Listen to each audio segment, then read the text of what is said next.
3వ అధ్యాయము నిర్గమకాండము 3వ అధ్యాయము 2వ వచనం చూడ ఒక చోట ఏం జరిగిందో ఒక పొద నడిమిని అగ్నిజ్వాలల్లో యెహోవా దూత అతనికి ప్రత్యక్షమాయెను. అవును, అతడు చూచినప్పుడు అగ్ని వలన ఆ పొద మండుచుండెను గాని పొద కాలిపోలేదు.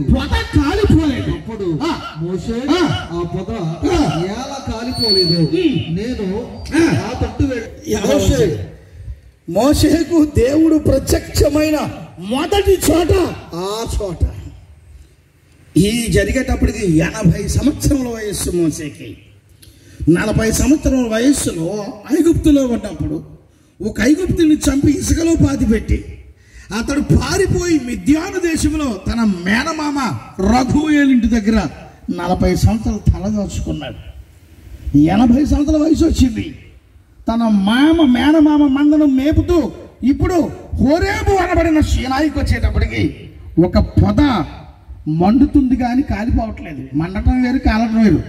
మండింది కాలిపోతే బూడిదైపోతాయి, కానీ అది మండుతుంది కానీ బూడిదవట్లేదు. చాలాసేపటి నుంచి చూశాడు, ఏంటి విచిత్రము అని చెప్పేసి అటువైపు నుంచి వెనక్కి తిరిగి వచ్చేటప్పటికి దేవాది దేవుడు మోషేని పిలుస్తున్నాడు.